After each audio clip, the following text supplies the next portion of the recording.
Thanks, Jackie, and thanks for putting this together. It's the second in a series. I think you have four of them. You got another one next month as well. We've got about 2 or 3 more coming up. So Jackie's doing her part to make sure you guys are well occupied during this stay-at-home order. So thank you very much for being here and taking part in this really valuable and very important conversation. Even more so now as we hear all of the stories going on over the past 9 or 10 months around how things have been unfolding in people's households and what we can do as a community to better support and strengthen the fabric of our community. So thank you for being here. Appreciate your time. Just real quickly, I think most of you probably are quite familiar with youth diversion, but with us being able to do these events, there's probably folks from across the province that are here, so welcome. Youth diversion organization that supports young people, helping them overcome challenges. We have a number of programs and services that support youth across the spectrum. So from early intervention and prevention to more intrusive services that are required to help young people sort of work through the more challenging aspects of adolescence. So through our preventions team, we have outreach, rebound, mentoring that are all there to support youth essentially from 12 to 17 years old. We have our SNAP, which is our suspension and expulsion program, where we support young people who have been removed from the school setting and still require education and support to overcome some of those behavior challenges. We have a restorative program called MEND that works within the school board, helping folks who are involved in conflict and better informing people within the school board around restorative practices. Our substance use and addiction service, Kairos. We have counselors in all the high schools and counselors that go into elementary schools as well to help young people who are struggling with substance use or misuse, or they have family members who are struggling with substance use and addiction issues. And we also provide education, psychoeducational opportunities and workshops for young people. We have our justice services, which have been around since the beginning of youth diversion. And here we support young people who are in conflict with the law, helping them repair the harm that they've caused through a victim offender process. And in addition to justice, we also now have intersections, which supports young people who are engaging in behavior that is not criminal, but because the behavior is such that families end up calling police for help because they don't know where else to turn. Police can refer young people to intersections to try to prevent them from going down the justice stream, and that team can connect youth to services in the community. And then we've enhanced that service to include family and children's services so that we can address young people who are potentially at risk of being harmed, to provide some interim support for them while we try to connect them with other services in the community. In both of those initiatives now we have staff that are embedded at the Kingston City Police, where they are supporting frontline officers in helping them make appropriate referrals to intersections and our pre-charge diversion program. And we also have an online reporting tool, which is something really new. That allows families to, instead of calling police, they can access this online tool, which will eventually put them in contact with the intersections staff for them to come out and support the family. I have a feeling I've missed something. Oh yes, what you guys are doing here tonight, our volunteer program. Of course, we support about 100 to 150 volunteers every year. You folks are our mentors. You volunteer in our rebound program. You do things like this where Cheyenne is in the background supporting Jackie with some IT. You sit on our board of directors. You are our mediators. You provide us clerical support. Right now we have a group of volunteers that are helping with our screening, our COVID screening. You give us anywhere between 4,000 to 6,000 hours every year of support, which is the equivalent of almost 2 full-time positions. So ultimately, we can't do the work that we do without folks like you who make a difference and want to help a young person overcome challenges. So without further ado, you didn't come on here to hear me, you came on here to hear Lee. So I am going to wish you all the best and thank you for being here, and I'll pass it over to Jackie. Thank you, Sean. Appreciate that. Okay, so everyone, again, I'm going to welcome you all to our second series workshop tonight. Hopefully this presentation will be on mute so that everyone who has a question, if you can kindly put it in the chat, and I'm going to try and take as many notes as I possibly can and pass them over to Leah once the presentation starts. And hopefully Leah is going to try to get to most of our questions because we've got at least close to 100 people, 78 people so far on with us. So yeah, so that part, this presentation will be recorded and we're going to have it in about a week's time on our Facebook page. So if you need to see it after, you can find it on our Facebook page. If you also would like a certificate, I can email you one. Just make sure you write that in the chat line with your email address and exactly how you want the name on your certificate to be, and we'll get that out to you early next week. So I'm gonna introduce our guest speaker, Leah Martins. So, all right, so I'm gonna talk a little bit about Leah. Leah has worked for Kingston Interval House for the past 16 years. Most of her time with the agency was previously spent working in the front line of the emergency shelter with women and children as a women's residential counselor. The last few years have been a shift where she provides educational training like the one here today in the community to end violence against women. She also coordinates volunteers and placement students. Leah is also responsible for social media platform and do any posting for her agency.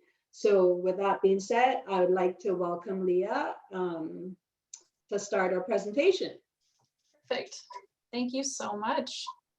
All right. Can everybody hear me okay? A little thumbs up. Perfect. Okay. Thanks very much. So yeah, my name's Lee, and I've worked at Interval House for quite a while. And like Jackie said, the majority of my career, I worked frontline in the shelter. So what I've done tonight is I've done a presentation. I'm hoping to get to everything. That's why I did a PowerPoint so that if we don't cover it tonight, at least you'll have the information. And I'm going to try and give you information from my own experience with women, working with women, as well as from our other counselors. And at the very end, I'm going to have my contact information because we may not get to all your questions, or you might have think of something in a week, or maybe you think that you would like us to come and speak at your place of employment, then you can always email me or text me. So, okay, so if we can get started with the next slide. That'd be awesome. So in case you don't know about Kingston Interval House, just a little history. We've actually been established in this community since 1975. So we were actually one of the first women's shelters to open across Canada. I believe we were a couple of years after the first one opened in Toronto. And I think at the time we opened, there was only about 8 across Canada. So we've been doing this work for 45 plus years. And as you can imagine, we started out very much grassroots. You know, there was a women's program in town at the time. They saw a need for us to have a safe place for women to go. They approached a local judge who then had his student do some research to see if there was a need and how to get funding. And the first shelter was opened December 1st, 1975. So since then, our services have obviously dramatically expanded. And what I'm going to do is I'm going to talk about the services that we offer, and I'm going to try and touch base on how things have sort of shifted with COVID, because I think it makes sense. So we do offer a 24-hour crisis line that anybody can call for support. You don't have to be the person who's trying to leave an abusive relationship. You can be a friend calling, trying to get information. It's a confidential line, so anybody can call. We offer an emergency shelter for women, children, and youth. 16 years and up, they can come and stay at the shelter. Our shelter normally we have 25 beds, and normally they're all full. With COVID, we had to obviously make some major adjustments to make sure that we were following public health protocols. So what we've done is normally we would have women sharing rooms. We had to cut that down so that there's only one woman or family per room. But we put other things in place in case our shelter became full, that we had an overflow so that we weren't turning people away. We have second stage rent geared to income housing. It's called Robin's Hope, and it's 18 fully furnished units that women can stay for a year less a day. So it's really nice to have these units because women can stay here, they can get the support, their counselors are right in the building. So before COVID, we'd often have women, come to a counseling appointment, they walk downstairs, they're maybe still in their jammies, they have their counseling appointment, they go back up to their apartment. Obviously with COVID, we had to change that. Some of our communal areas we had to sort of shut down and we had to switch our outreach counseling to remote. So that has shifted a little bit. Our second stage housing is called Robin's Hope, in case you've heard the name. We did name we named it Robin's Hope. We opened about 10 years ago here. And there was a woman named Robin that had been staying in the shelter. She had been waiting for months to try and get into housing. And ultimately she ended up going back to her abusive partner because she couldn't wait any longer. And unfortunately she was murdered by her partner. So when we open second stage, the whole purpose to having a second stage building is to have that second step after a woman's come into the shelter in crisis, to have this help here, this safe place to stay, to sort of transition back into the community. So that's why we named it Robin's Hope. Like I said, we offer outreach counseling programs for women, children, and youth. And we also have specialized programs, French language and Indigenous. All of our outreach counseling had to switch to virtual, so that's been a huge shift. So our counselors are meeting with women over Zoom, they're talking over the phone, texting, email. We have a lot of counselors that talk about women who they're counseling them and they're still home with their abusive partners, so they're doing their counseling appointments when they're in the car. So they book a time when they can say that they're going to get groceries, and then that's when they're getting their counseling appointments. So we've shifted that way as well. We run groups for children that are child witness groups. So if they've been involved in witnessed abuse, then they can participate in these groups. And we've had our child and youth worker run a couple of virtual groups, which has actually had gone amazing. And she's going to be running a mom's group soon. So we've quickly switched a lot of things virtually because we had to. Normally we do training in the community. This is how we're doing our training and education now, as well as through our social media, trying to get our information out. And we also last year got funding to have a volunteer program again. We had not had a volunteer program for a number of years because of funding cuts. So we were lucky enough to get the volunteer program running again. And literally COVID hit right after. So basically my job shifted again and I became the training, education, and volunteer coordinator. And I spent those first few months shifting how I was going to run the volunteer program. So we do have volunteers that work indirectly, so they can't work directly with their clients, but they work in the donation area, which we've named Robin's Closet. So it's a lovely space where they've set up donations, so women, if they need something, they can go basically shop for what they need. If they need a gift for their child, whatever they need, we have it out there.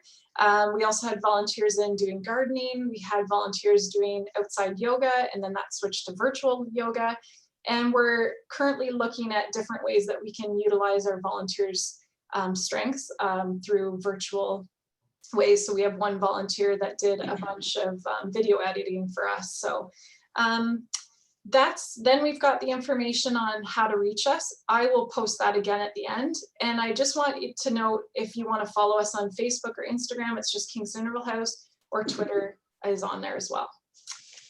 All right, we can go to the next slide. So I put up a definition of domestic abuse or domestic violence or intimate partner violence. Basically, if you go on the internet, you're going to find lots of different versions of this, but ultimately what we want people to understand that it's a pattern of behavior that's used to gain power and control over somebody else. And these behaviors make a person fearful, they make a person feel like they're walking on eggshells, they diminish that person. And also the other thing to note is that these incidents are rarely isolated.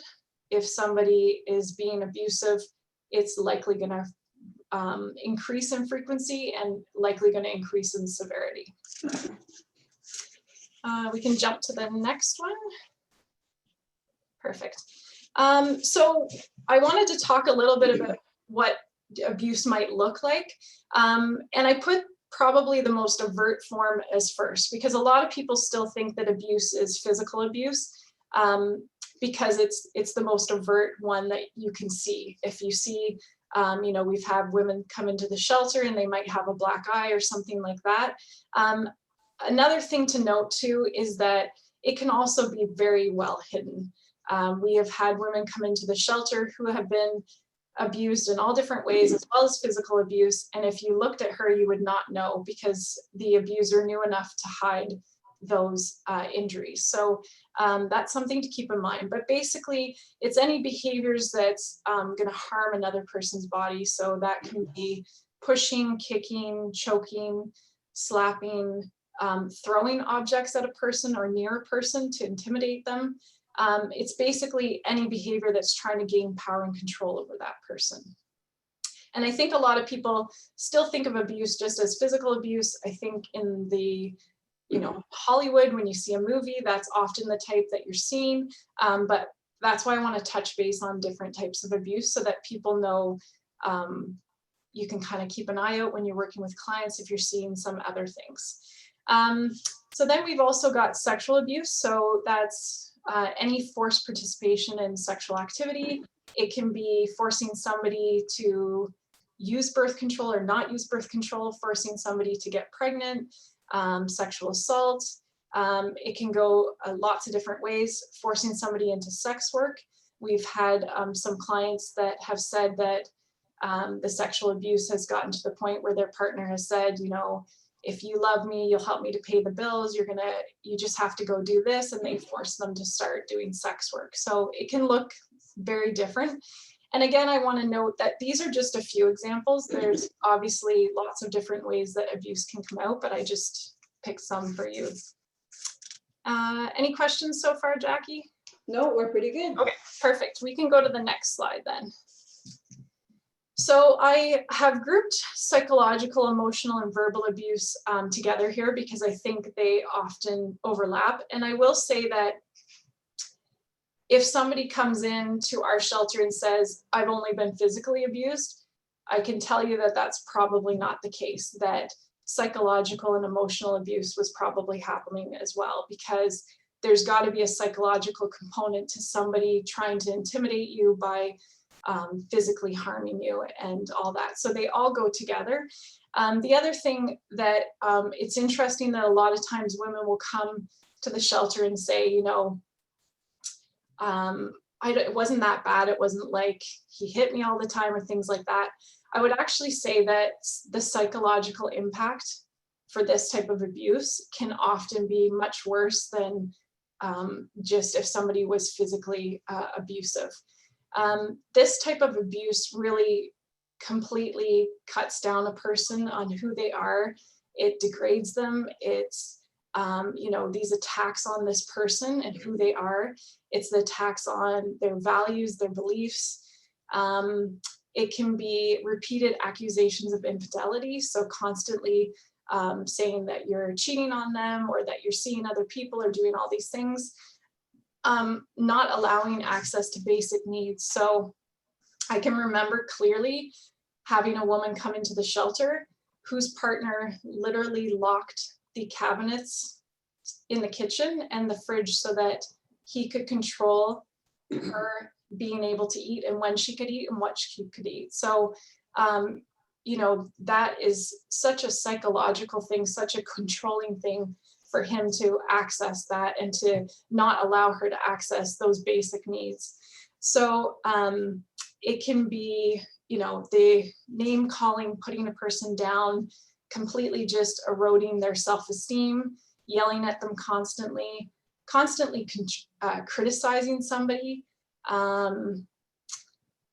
threatening to leave. A lot of times women talk about that their partner will threaten to leave if they don't do what they say, or they'll tell the person to leave. So the woman feels like she's sort of walking on eggshells, wondering if you know, is he going to tell me that I have to leave tonight? Where am I going to go? And it's this sort of whiplash of back and forth, you know, leaving, saying you're going to go, and then bringing them back.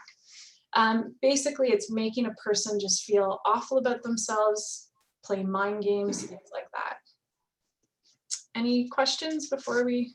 Not as yet. Not yet. Okay, perfect. All right. We can go to the next one then. If we look at financial abuse, there's the control over the money.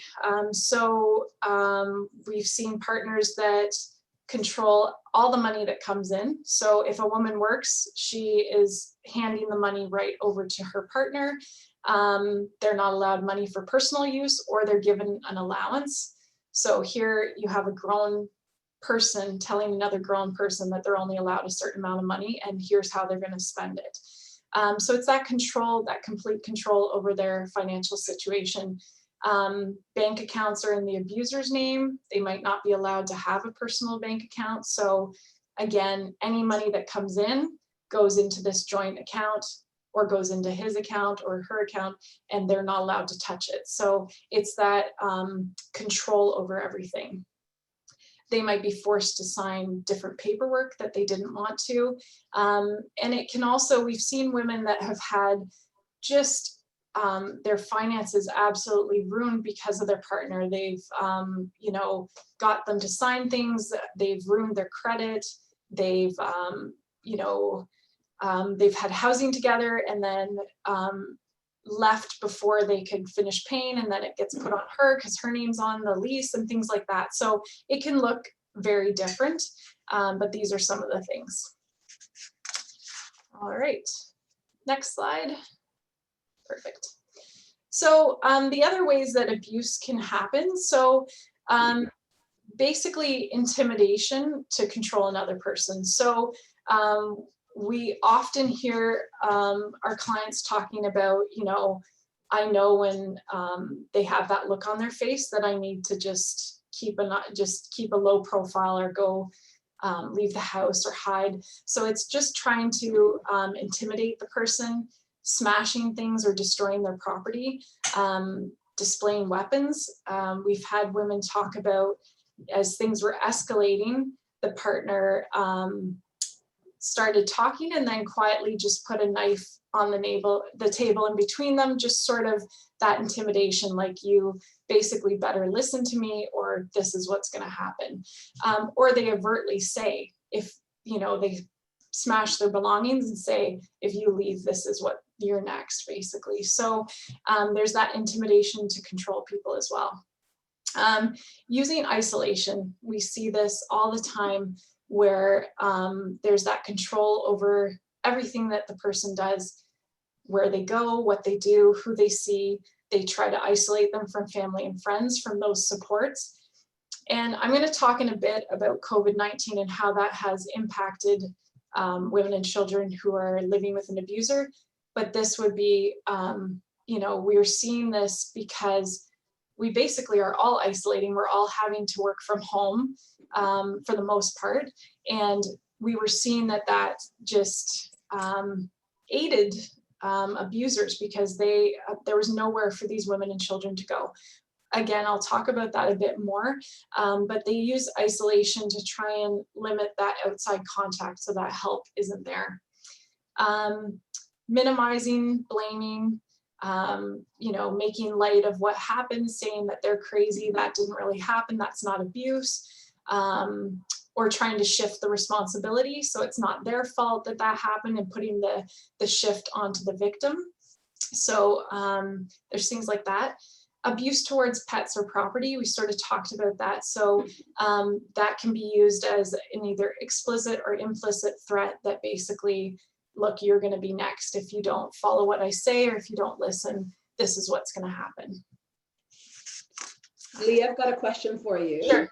What can one expect when they come to your agency? Like, what kind of, I'm just telling me, like, if I had an idea, like if I'm a volunteer and I came and I have a young person, and what can they expect when they show up at your place? Like, if you can give me some idea of what they can expect. So if somebody was coming to our shelter, generally we usually often people call first, and so we have an idea of somebody's coming in, and then the staff will be prepared and sort of have some of that information. There's a staff member, they're all frontline counselors. They'll sit down with the woman and find out what's going on and listen to their story and find out what they need. And then from there, we do have an intake process. So we want to get a bit of information from them, but we try to do it based on how that person's feeling. So if somebody comes in at 3 in, we're not going to go through a whole intake process. They're probably exhausted. They may not even be able to focus that much depending on what's happened. So we're going to see how that woman's feeling, and we're going to go through different things about the house, and then they get shown to their room. We provide everything at the shelter, so they don't have to worry about paying for anything. They don't have to worry about food. If they need diapers for the baby, if they need formula, it's all covered. So we basically want to be able to give them a safe place so they can come. And for a lot of women, it's the first time that they can actually sleep and actually gain some perspective about what's happened to them. It's the first time they felt safe. So we want to provide everything so that they're feeling comfortable there. Certainly with COVID, there's probably some extra steps in there right now, but you wouldn't need to know that. The staff, if you called and you were with a client, say, and that client needs to go in there, you can say, I'm calling with so-and-so. The staff will need to talk to the woman directly, and then they can come in. And as a support person, we do allow support people to come in with our clients as well, so if they needed to. If they came into Robin's Hope, you have to be connected with our agency in some way before you can apply to Robin's Hope. So that means our clients are either coming from the shelter, or they might be connected through the outreach programs, and then they would come in here. And we haven't opened it up to the community because we're always full. To be honest, we just don't have the space to open it up. So that's why it's just based on if they're already connected. And because there's the aspect that they need to actually be doing the counseling and be doing the work with the counselor. So if they're already connected, it makes it easier. So just one last question. When they come, are they expected that first time to stay there, or because do most of them, are they willingly staying, or they just want to get some help, want to hear from someone, and then they go back home? Like, what do you see? So it really depends. So one thing I will say, we do have a few rules, obviously in a shelter, in a communal living environment, we do have to have some rules. We have tried to make it as easy as possible for people to stay there. So we do have harm reduction. So if somebody is using, they can come back to the shelter. They just can't use on property, basically. And the only thing that would cause a problem is based on their behavior. So if somebody needs to use drugs every day, it's not a problem as long as they're safe when they come back. If they need to take overnights, then we would work with them. If they want to go and they visit with their kids every other weekend, we're going to work with the women so that we make it as successful for them. Some women come and stay for a few days. Some women come for a couple of months until they get into housing. It really depends on what's going on for them. Some women go back to the abuser, and some women leave after that time and don't go back. So it really shifts. It depends on what's happening with that person.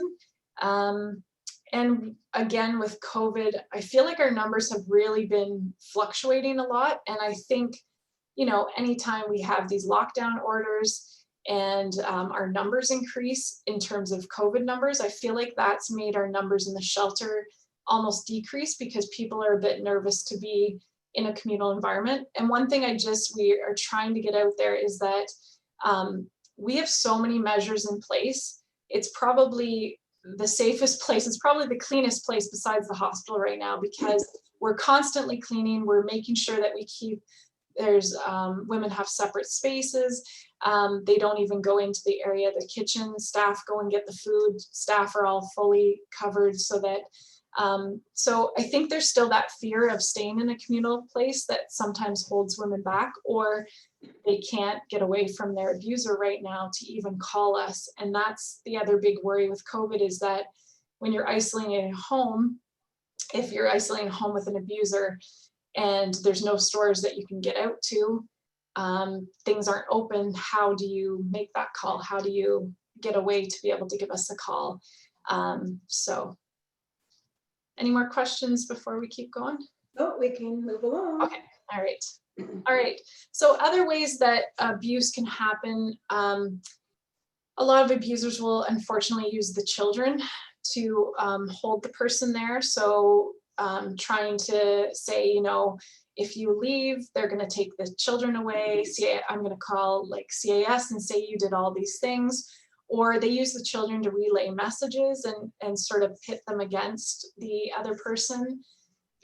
We are seeing a lot where they use visitations, where they're, you know, the kids are going from household to household to harass the other person or make threats to take the children away. So that we'll talk in a bit about why women would stay, why somebody would stay.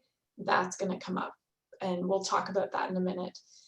Using coercion and threats. So many women talk about that they were afraid to leave because there were threats that they were going to kill them if they leave.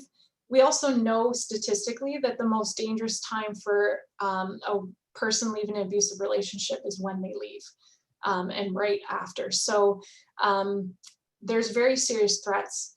They might threaten to commit suicide if the person leaves. So we often hear that, where the woman says, you know what, I was going to leave, but then he said if I left, he was going to kill himself, and that was going to be on me.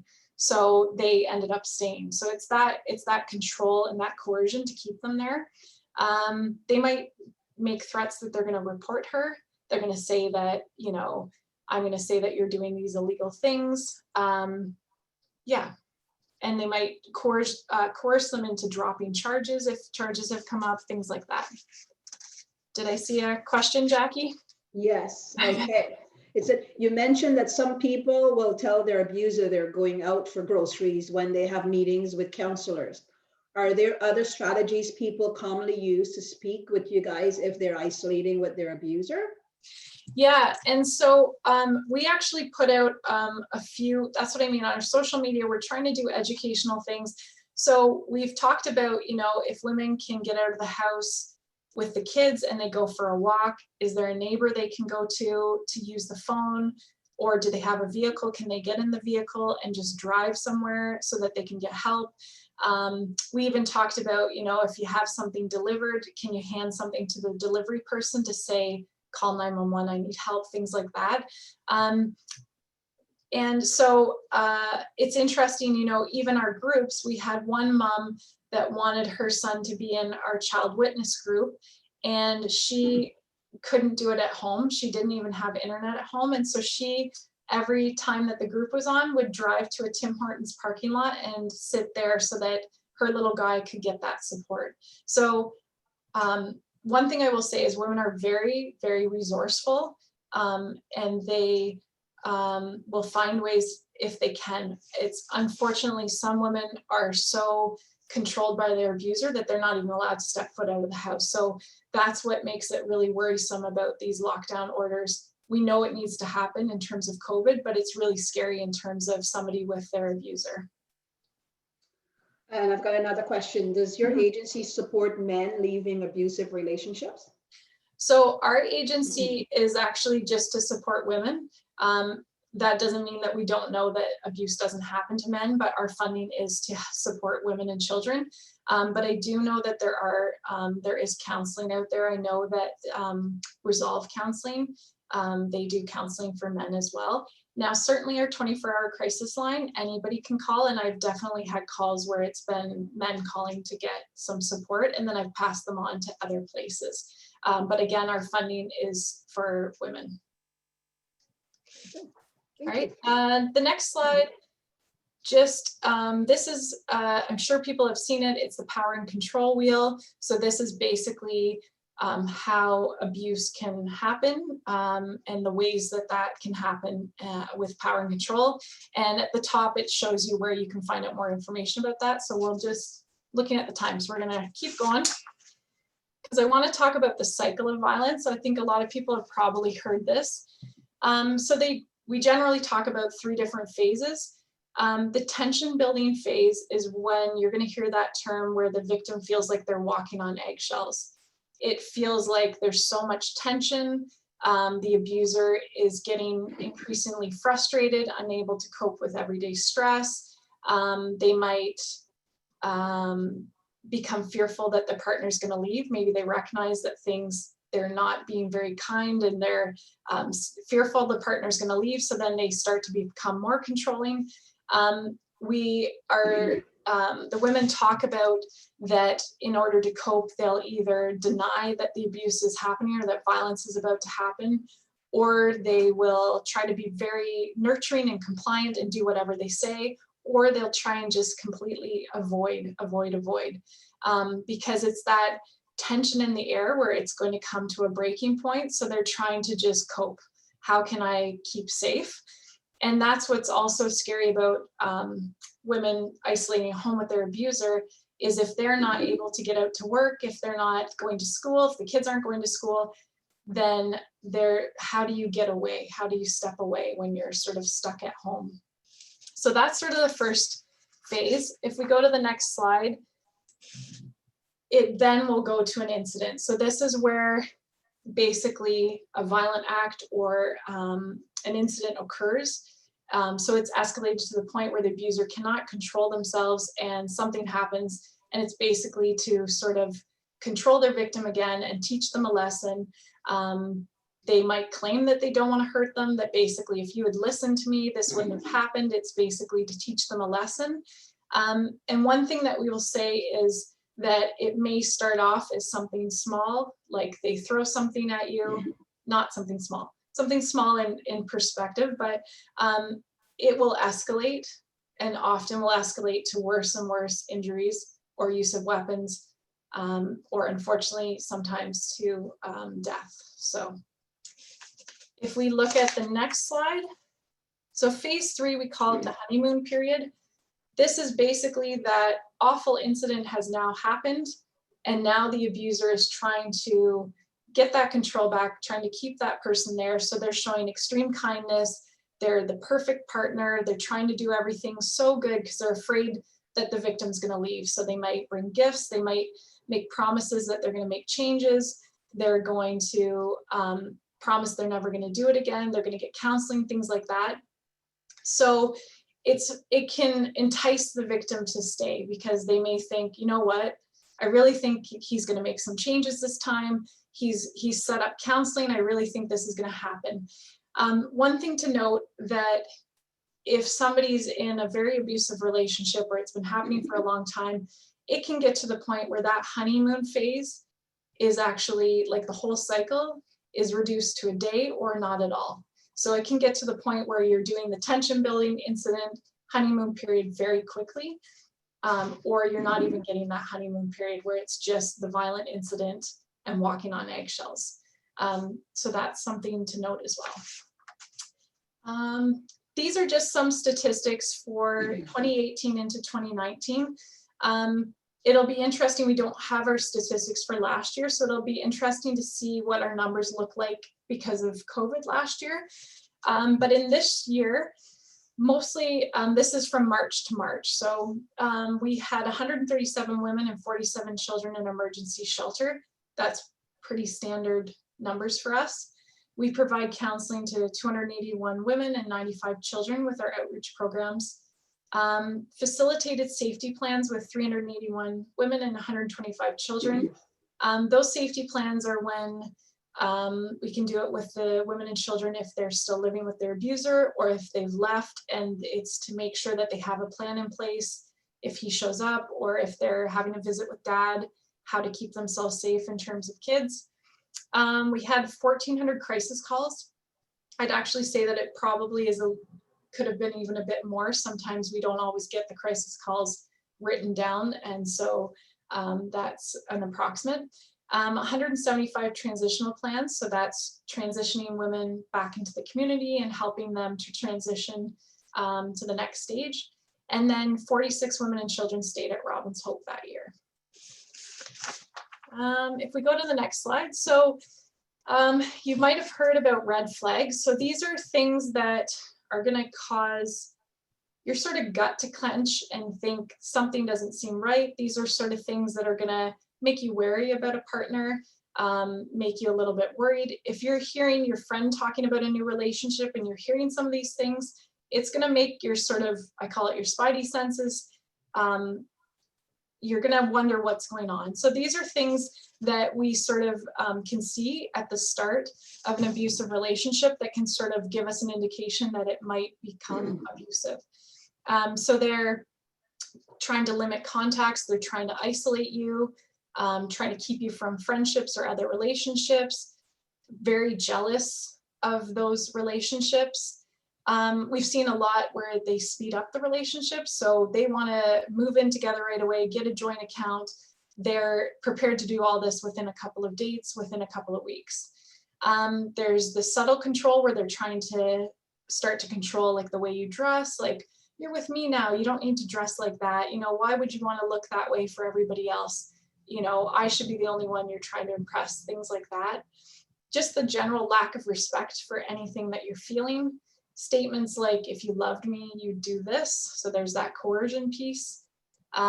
If there's abusive behaviors towards somebody else, they're going to be abusive towards you. If they're abusive towards their mom, if they're abusive towards their sister, it's not going to shut off for somebody else. Denying their behaviors and just criticizing what you're wearing, things like that. I've got a question for you, Leah. Okay, so if you suspect a person is in an abusive relationship and the abuser has recently forced the victim to isolate from you, what steps can you take to help the victim?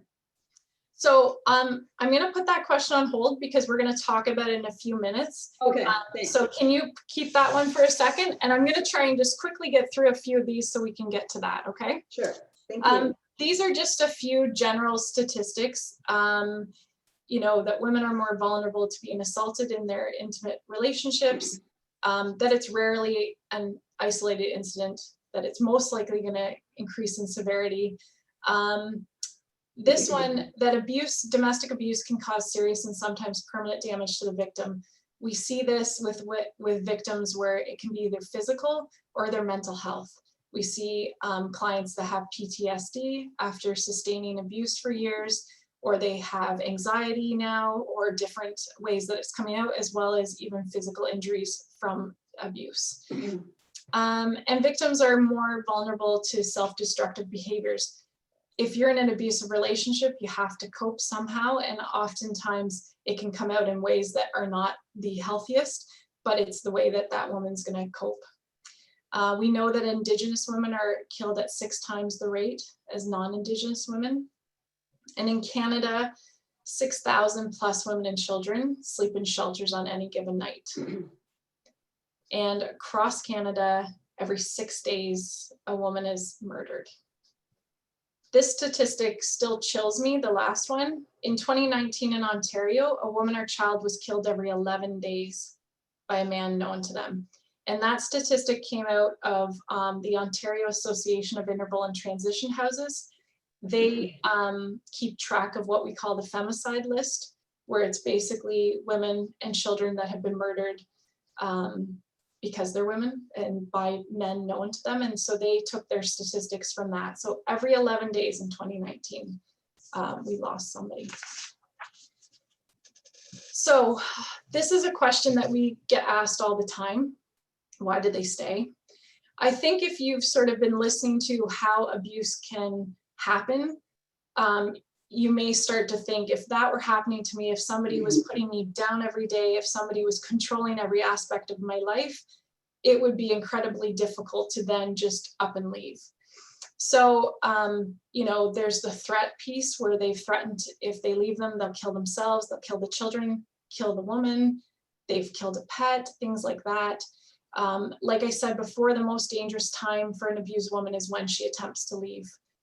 That's when we're doing safety planning to make sure that we have covered as much as we can to make it as safe as possible for her to leave. And often it can escalate right after. So that's why it's really important if women go to the shelter, they're there, it's fully locked down, it's fully secure. We've got cameras, I should have mentioned, at both our locations, as well as panic buttons right to the police. The police know our locations because it can be very dangerous when they first get there. If a victim's financially dependent on their partner, this part kills me. They basically have the choice between staying with the partner in abuse and violence or poverty. And that is awful to say, but it's true. Women, you know, if they're completely dependent on their partner, they may not know that they can apply for ODSP or OW. They may not feel like they have any skills to get a job, or they think they have no money, so they can't go to a shelter. So that's where we're trying to get out there to educate, to say, you don't have to pay for anything, just come, please, we'll help you to get all those things in place. And that's why it's great that we have rent geared to income housing and all those other things. A lot of people believe that they need to keep the family together, that it's better for the children. I can tell you that it's not going to be better for the children if they stay, and we're going to talk about the impact for them. Their mental health, we talked about this before. If they have PTSD, depression, anxiety, this can actually, strangely enough, it's probably caused by the abuser, and then the abuser will turn around and use that against them. So they'll say, they're going to just think you're crazy, nobody's going to believe you because you've got PTSD or you've got bipolar or different things like this, and they'll use that against them. Oftentimes it's gradual, things can escalate over time. And we talked about, you know, that honeymoon period, which can really draw people back into the relationship. One thing that a lot of people don't want to think about, but they actually love the other person. You know, once upon a time, things maybe weren't that bad. So maybe at the start of the relationship, things were really good. And maybe when, you know, there's that honeymoon period, they're seeing glimpses of that person that they love, and they sort of hold this hope that the abuse isn't going to continue. We know about trauma bonds where, you know, having abuse alternate with kindness and affection can create this bond with their abuser. They might feel sympathy for the person. They might feel like they can change them, things like that. So they really get connected and tied to that person. A lot of women fear that they won't be believed. They fear that they will be alone, nobody will believe them. They don't want to be alone, so they are afraid they're not going to meet somebody else, or because they've been through so much, they're not sure that's going to happen. They're fearful of, you know, where am I going to stay? How am I going to provide for myself? There's so many aspects of fear that hold women there. And if we talk about, again, COVID-19, I feel like you know, we're just starting to gather information about the past year and how that's impacted women. And we know that that's held women there, because we're talking to clients with our outreach team who are staying with their partners because they feel like, honestly, there's so much going on in the world and there's so much uncertainty that this is actually, at least I know what to expect if I stay here. So they're actually staying, and a lot of women are just sort of holding on. But they're staying with their partner for that as well. So again, impact of COVID-19 and pandemic. One thing that we wanted to make sure that we got clear across the board right away was that our services never stopped, not for a minute. One thing about working with people who we always are working with people in crisis is that we have a lot of women that are very good at quickly dealing with a crisis and putting things together. So, you know, COVID-19 shut down everything back in March last year. And we just quickly said, okay, so how's our shelter going to continue? What do we need to do? How do we change things at Robin's Hope? How do we change our counseling? And we just adapted all of our programming. So again, like I said, we sort of changed our 25-bed shelter now became one where there's 11 rooms available for women and children. With lots of additional safety measures in place. We changed the way we did our outreach counseling. One thing we've seen a lot of this year is we've provided a lot of extra support to our outreach clients who are out in the community. So we're often have clients reaching out saying they can't afford food, so we're giving them gift cards or trying to do porch drop-offs for food. With the kids being home, if anybody has kids, I swear to God, they eat 19 times a day when they're home, versus when they go to school and they can live off of like a sandwich and an apple. So we were having clients messaging us saying, we've run out of food again. I don't get my check yet. So we've really been providing a lot of extras out in the community, as well as our Robin's Hope is generally just independent living. We don't normally provide groceries and things like that. We've been going above and beyond to make sure that we're providing them with extras. So we just got funding so that we can give them a good food box once a month. We give them gift cards to go get food, or we just, when we get food donated, we quickly dispense it. Obviously, we talked a bit about how the volunteer program has very much been impacted because we can't have them working directly with clients. Even our staff, it's limited. And I'm looking currently right now, we don't even have any volunteers coming on site because of the current order, the stay-at-home order. So I'm looking at how I'm going to shift our volunteers to doing more virtual work. And again, training and education has all moved to virtual. So we're doing things like this. So again, I'll have my information at the end. If you wanted us to do a speak with your agency, or if you wanted further information, that's what we're trying to do. Like I said, our shelter numbers have gone up and down.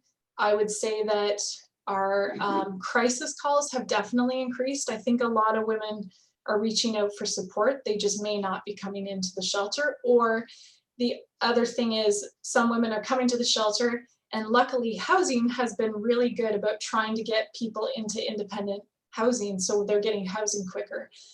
We've also been moving women over to Robin's Hope quicker so that they have a separate space. So our second stage building has pretty much been at capacity to try and make sure that our emergency shelter is ready for an influx of numbers. In terms of what women are telling our counselors and what we're hearing, you know, they're staying with the abuser, like I said, because this seems like the easier option in the middle of this emergency lockdown, in the middle of everything. They're trying to, their kids are home now, so they're just staying for now, or this just seems like the lesser of the evils for right now.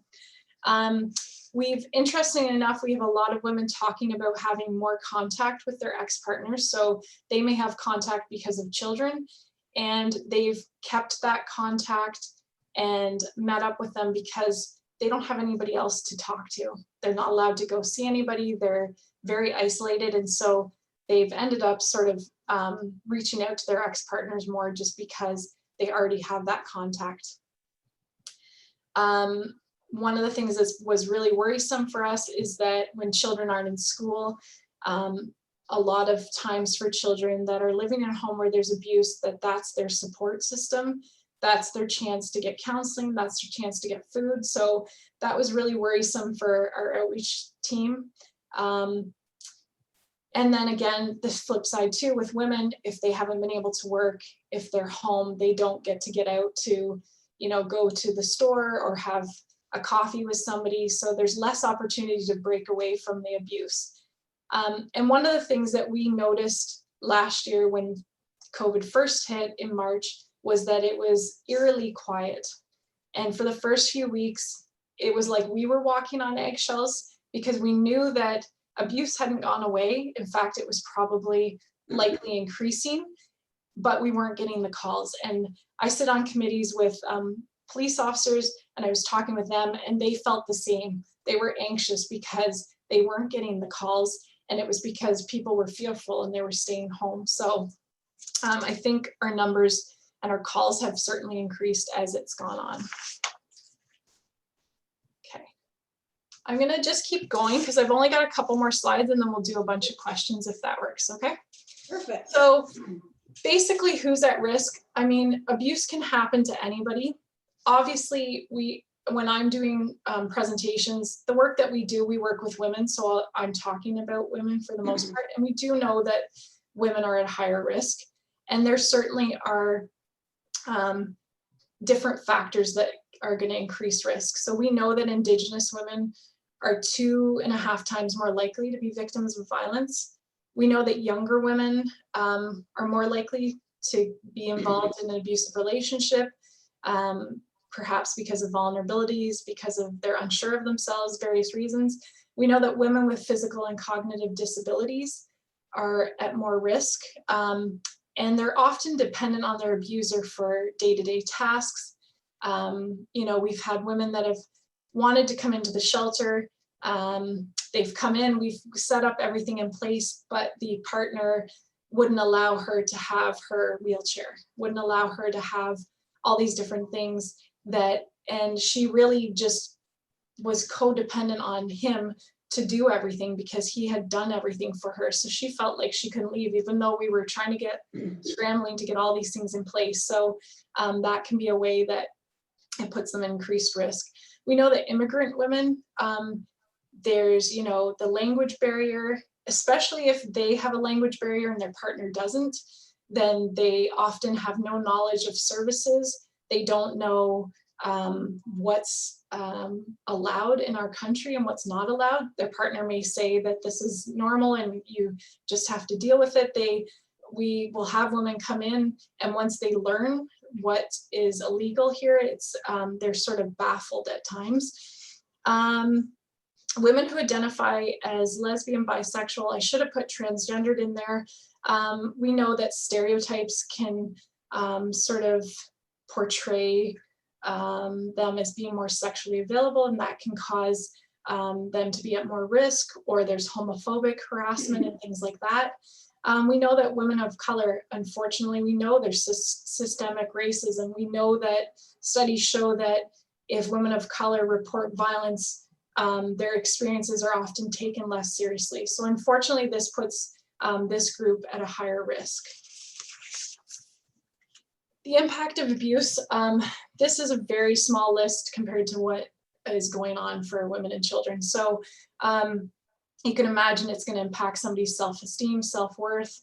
They're feeling helplessness. They're going to feel self-blame or guilt. They might deny or completely minimize what's happened to them. It may impact drug and alcohol abuse as a way to cope with everything. And again, we talked about mental health issues. For children, it affects their mental health as well. Unfortunately, it can lead to suicide or other mental health issues for children. It can affect their brain development. If this is happening, if they're experiencing abuse, it can actually affect the way that they're able to learn. We know it impacts behavioral and emotional issues. They may be acting out, or they may be the opposite. Some of the scariest things I've seen with children is when they come in and they're the perfect child. They never speak up, they never act out, they try to just be perfect all the time. And to me, that's more terrifying than when I see a child that's acting out because of what's going on. They may grow up to become victims of abuse themselves or abusive because this is what they've learned growing up.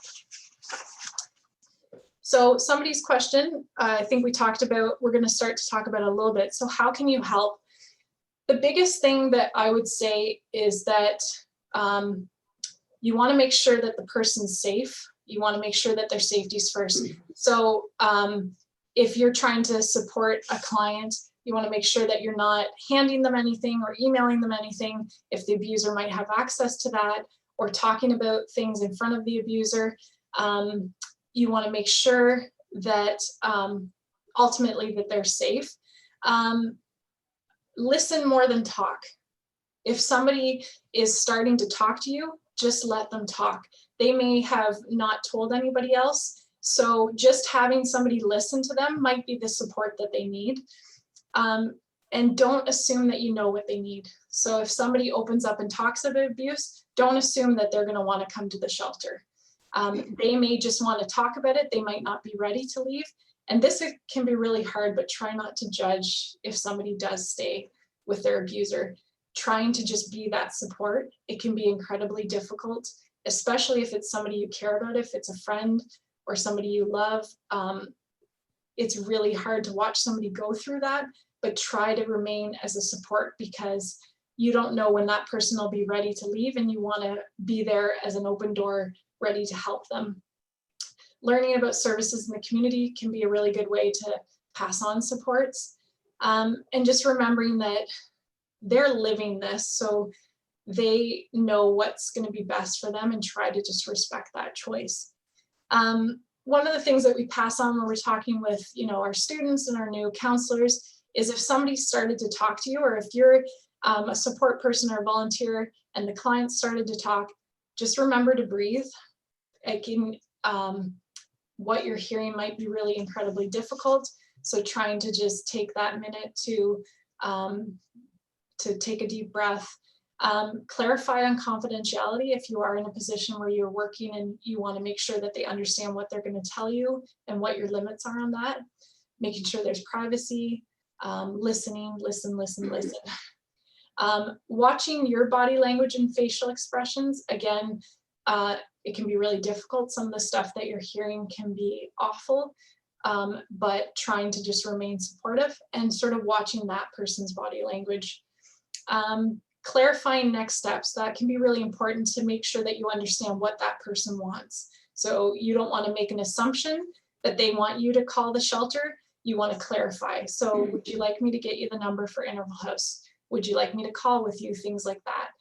And this is really important. Debrief with somebody. Some of the stuff that we hear is really awful. It's really heavy. One of the things about working here is I work with all counselors. So if I've had a particularly difficult time listening to somebody, I go and debrief with my supervisor or with another counselor. I've got a question for you. Yep. Ready? Okay. Is there a signal that a person in an abusive relationship can do to indicate to someone over a video call that they are being abused? Yeah, so the Canadian Women's Foundation, and actually if you want to click to the next one, I've got resources there, and they're the third one down. So they came up with a hand signal that, that you can use. So there is a video. If you go to Canadian Women's Foundation and you look up the signal for help, so basically they put their hand flat, tuck their thumb in, and close their fist. So in the video, it's really interesting because they show a woman who's talking to a friend, a coworker, we're not sure. And you can see a gentleman in the background, and she sort of is just playing with her hair, and then she quietly just quickly does the symbol and keeps it hidden. She doesn't change what she's saying. They're talking about a recipe, but it alerts the other person that they need to check in. So it's basically a way of saying things are not okay. And then you're going to be able to, maybe you try and give her a call or text her and say, look, I'm just wondering how you're doing, or you're going to try and reach out in a different way. It doesn't mean that you need to call 911 immediately, because that may not be what that woman wants, but it's a way to sort of alert somebody else that things are not okay and not as they seem, and that they might need some help. So that's something that the Canadian Women's Foundation has come up with. And again, that's on there. I put a few other resources on here. Obviously our website's on there, and I will say that we're updating our website, so it's gonna hopefully look new and spiffy and have lots more material soon. The second one is the Ontario Association of Interval and Transition Houses. What's really nice about that is they have some free information and resources that you can go to and that you can do. So we have a student right now, and she's doing some of their trainings, and it's free online trainings. Again, Canadian Women's Foundation. The Assaulted Women's Helpline is really good because you can go on there and it gives you numbers across Ontario. So you can get a number for a shelter in Cobourg or Toronto or wherever. United Nations, they have lots of really good information on domestic abuse, which is good because it's across the world.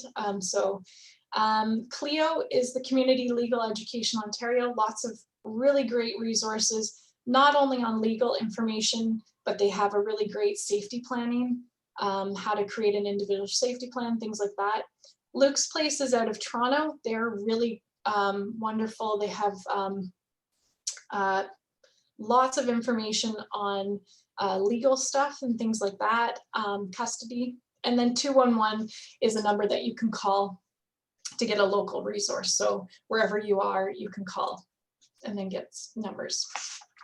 I've got a couple questions for you. Okay.